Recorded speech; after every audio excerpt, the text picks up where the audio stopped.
महत्त्वाकांक्षी प्रकल्प आहे आणि आपण सातारा शहरात हे करतो आहे कारण की जिचं जे ॲकॅडमिक एज आहे आणि तुमची इंडस्ट्री रिक्वायरमेंट आहे तर ती इंडस्ट्री रिक्वायरमेंटप्रमाणे आता बरेच इंजिनिअरिंगचे स्टुडंट्स असेल ते फ्रेशर म्हणून राहतात किंवा जे काही पॉलिटेक्निक असेल ITIs असेल तर त्याच्यामध्ये आपण स्किल जे तयार करायचं ते आपण ते स्किल तयार करतो आणि त्याचं हे सेंटर मोठ्या प्रमाणात या ठिकाणी होणार आहे.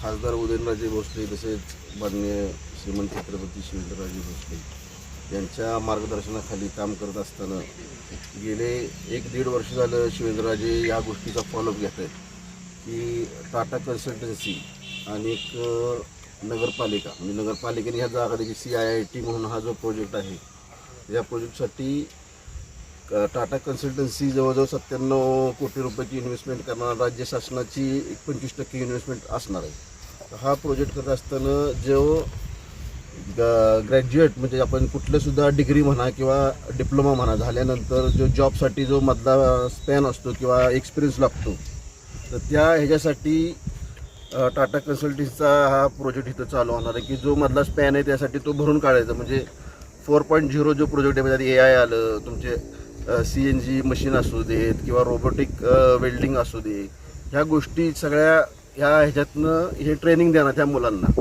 आणि त्याचं सर्टिफिकेशन असणार महाराष्ट्र शासनाचं आणि टाटा कन्सल्टन्सी. इथून तुम्हाला प्लेसमेंटसुद्धा हे मिळणार किंवा स्टार्टअपसाठी जे इंडस्ट्रीला स्टार्टअप लागतो त्या स्टार्टअपसाठी सुद्धा या इथून मुलं तयार होतील आणि हा मध्यवर्ती भागांमध्ये याच्यापासून आपलं स्टँडसुद्धा एक इथून 10 मिनटाच्या अंतरावर आहे, सगळे कॉलेजेस 15 मिनटाच्या अंतरावर आहेत. परत हा सेंटर प्लेस दोन्ही सातारा शहर आणि जावली तालुका इथून ह्याचा सेंटर प्लेस हा शिवेंद्रराजेंच्या माध्यमातून शोधून काढला आहे नगरपालिकेच्या माध्यमातून. तर नगरपालिकेने आपण यांना जागा द्यायची 1 एकर त्याचा आम्ही या येणाऱ्या जनरल बॉडी असो त्या जनरल बॉडीत हा विषय घेऊ आणि आपल्या शहरातल्या मुलांसाठी एक चांगली संधी शिवेंद्रराजेंच्या माध्यमातून इथं उपलब्ध झाली. त्याबद्दल मी टाटा कन्सल्टन्सीचे जे अधिकारी आले त्यांचं स्वागत करतो आणि लवकरात लवकर हा प्रोजेक्ट मार्गी लावावा एवढी विनंती करतो.